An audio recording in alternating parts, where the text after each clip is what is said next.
तो electrical capacitance के विषय में हम डिस्कस कर रहे थे। Electrical capacitance of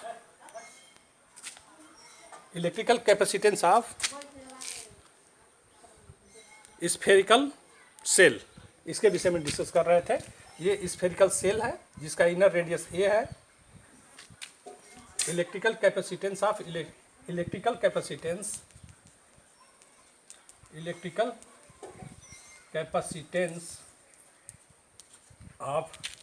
spherical shell, इसको एक बार फिर हम रिमाइंड करा दे रहे हैं आपको, ध्यान से सुन लीजिए।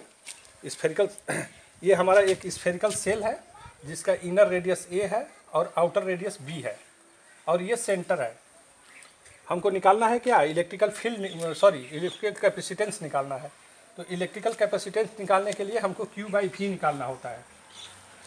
अब V निकालने के लिए हमको क्या चाहिए बच्चों, इलेक्ट्रिक फील्ड चाहिए। तो हम यहाँ सेंटर से x डिस्टेंस पर इलेक्ट्रिक फील्ड कितना होगा, सेंटर से x डिस्टेंस पर इलेक्ट्रिक फील्ड E = 1/4πε0 Q/x², ये होगा।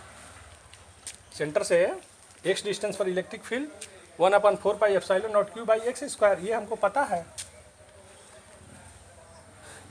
है। देखिए, यदि इलेक्ट्रिक फील्ड ये कांस्टेंट रहता तब तो हम डायरेक्ट कैपेसिटेंस निकालने के लिए, पोटेंशियल डिफरेंस निकालने के लिए इस इलेक्ट्रिक फील्ड में हम डिस्टेंस से मल्टीप्लाई कर देते, जैसा कि हम पैरेलल प्लेट कैपेसिटर में किए थे। ये डिस्टेंस कितना है, ये डिस्टेंस b - a है। ये पूरा देखो, ये आउटर रेडियस b है, इनर रेडियस a है, तो ये पूरा डिस्टेंस कितना हो जाएगा, b - a हो जाएगा। तो इलेक्ट्रिक फील्ड में हम b - a कर देते, इलेक्ट्रिक फील्ड में हम मल्टीप्लाई कर देते b - a से, तो टोटल हमको निकल जाता वर्क डन। लेकिन यहाँ इलेक्ट्रिक फील्ड कांस्टेंट नहीं है।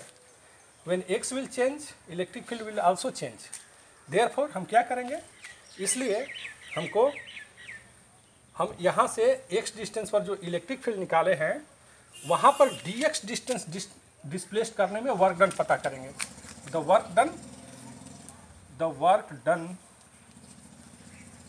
इन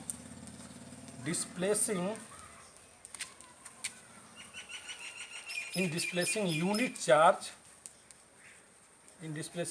चार्ज by dx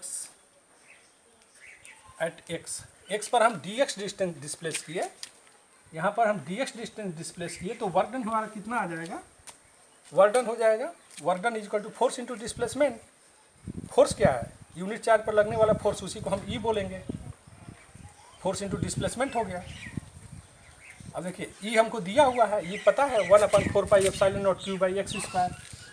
अब यही वैल्यू हम यहाँ पुटअप कर देते हैं, x² इंटू dx। कहाँ से कहाँ तक इंटीग्रेट करना है, यहाँ पर x की वैल्यू a होगी और यहाँ पर आउटर सरफेस में ये b होगा। तो हम a से b तक इसको हम इंटीग्रेट कर दिए।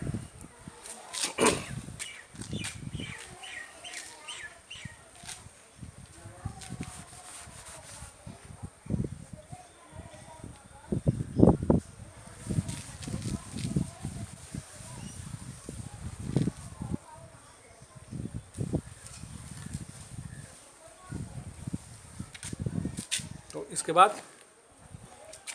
बाद आप देख लीजिए, ये E इंटू dx हमने कर दिया।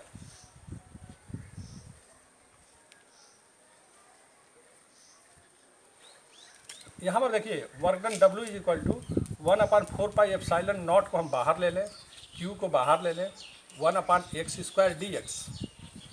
तो वर्क डन = 1/4πε0 Q 1/x² का इंटीग्रेशन -1/x।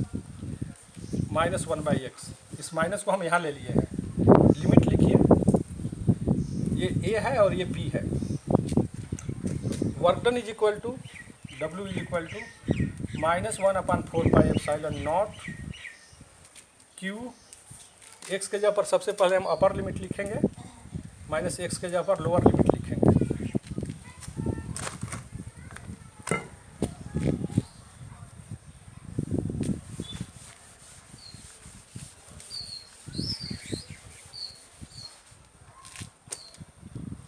तो W = -1/4πε0 Q, यहाँ एलसीएम ले लीजिए, BA, तो ये हो जाएगा A - B। ये माइनस साइन यहाँ पर है, और इस पॉइंट से इस पॉइंट तक यूनिट चार्ज को यहाँ से यहाँ तक ले जाने में जो वर्क डन है उसी का नाम है भी, पोटेंशियल डिफरेंस भी। अब वर्क डन न लिख करके आप भी लिखा करिए, क्योंकि उस वर्क डन को ही हम बोलते हैं भी, पोटेंशियल डिफरेंस। तो V is equal to minus minus से प्लस हो जाएगा, cube upon 4 pi epsilon not b minus a upon b a. तो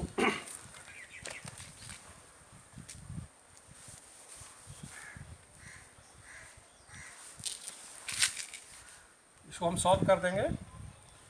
Q by V is equal to 4 pi epsilon not b a upon b minus a, this is equal to Q by V, और इसी Q by भी की value होती है C। तो ये 4 pi epsilon not b a b minus a, इसको हम C बोल देंगे। तो this is electrical capacitance of spherical capacitor. Spherical capacitor का इलेक्ट्रिकल कैपेसिटेंस हो गया। Now energy stored, expression for energy stored.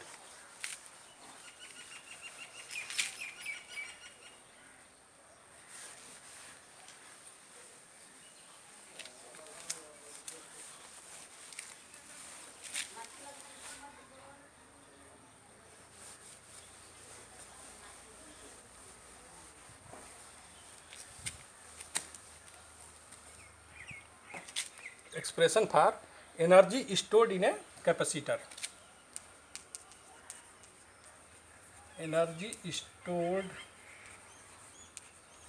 In a capacitor.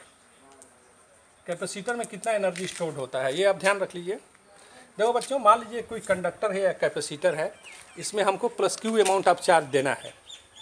तो इस प्लस क्यू अमाउंट चार्ज को देने के लिए इस प्लस क्यू को बहुत सारे छोटे छोटे पार्ट में हम डिवाइड करेंगे। बहुत सारे छोटे छोटे पार्ट में डिवाइड किए, और मान लीजिए कि इसको सबसे पहले एक छोटा चार्ज है उसको हमने यहाँ पर रखा प्लस क्यू, उसको यहाँ लाने में कोई वर्क नहीं करना होगा क्योंकि कोई फोर्स ऑफ रिपल्सन नहीं था।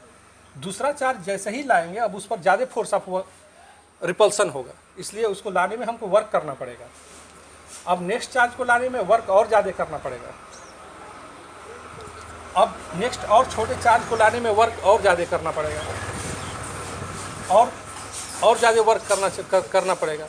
तो जैसे जैसे हम चार्ज को यहाँ पर रखते जा रहे हैं, the work required to place the charge at the capacitor also increases. तो हम ये मान ले रहे हैं let Q be the charge on a conductor या कैपेसिटर और capacitor of capacitance capital C at any instant of time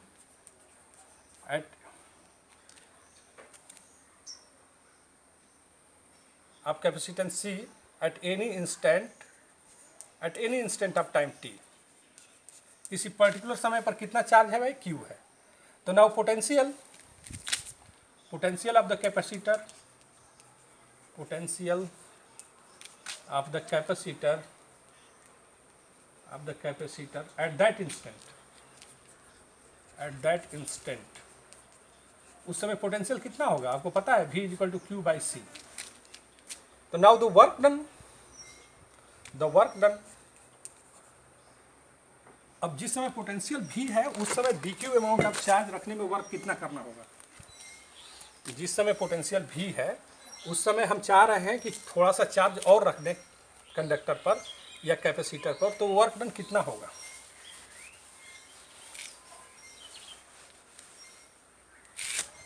now the work done in placing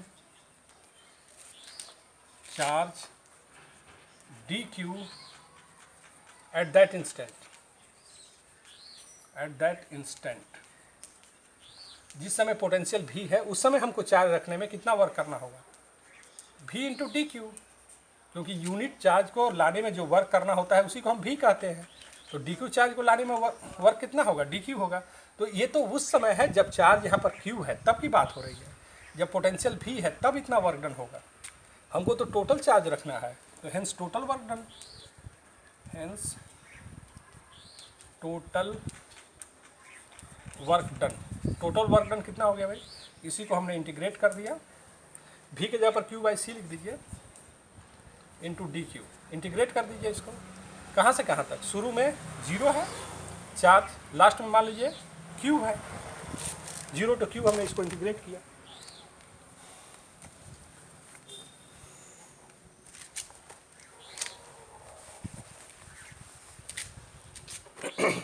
तो ये तो W हो गया, 1/c को बाहर ले लीजिए, Q का इंटीग्रेशन कितना हो जाएगा, Q square by 2 limit 0 to Q। तो ये जो वर्क डन है this is stored in form of energy. The work done is stored in form of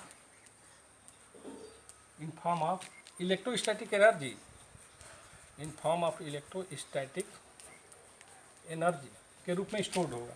तो U कितना हो गया, U is equal to 1/c, Q के जगह पर हम C भी लिखेंगे।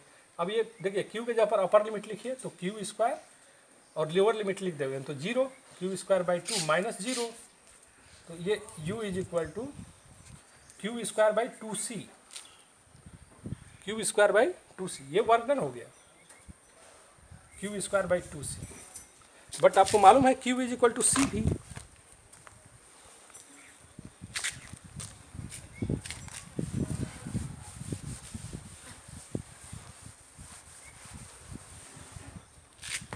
but you know, but we know Q is equal to CV, Q is equal to CV हम कैसे यहाँ पर वैल्यू लिखेंगे, तो U is equal to Q के जगह पर CV का होल स्क्वायर अपॉन 2c, तो this U is equal to half CV square. तो this is energy stored in a capacitor. Energy stored in a capacitor के लिए ये एक्सप्रेशन हमारा हो गया half CV square.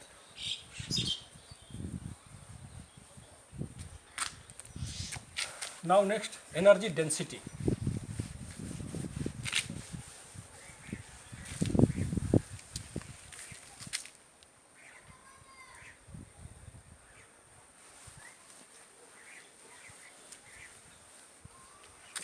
Expression for energy density,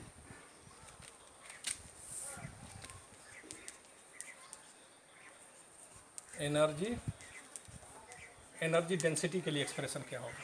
अभी आपको पता है we know C is equal to K epsilon not A by D, अभी हम पढ़े हैं पैरेलल प्लेट कैपेसिटर के लिए। और V की वैल्यू क्या पढ़े हैं, V की वैल्यू पढ़े हैं हम क्या, E इंटू डी,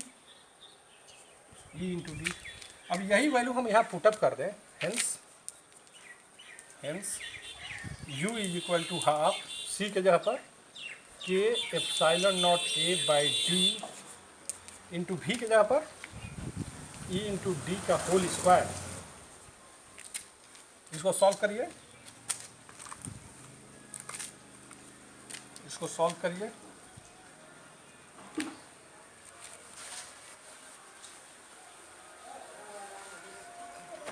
तो सॉल्व करके अब क्या लिखेंगे, U is equal to half K epsilon not A by D into E square D square, एक D से D कैंसिल आउट हो गया, तो U is equal to half K epsilon not A into D into E square. ये E into A into D को हम volume बोलेंगे। तो now energy stored per unit volume, energy stored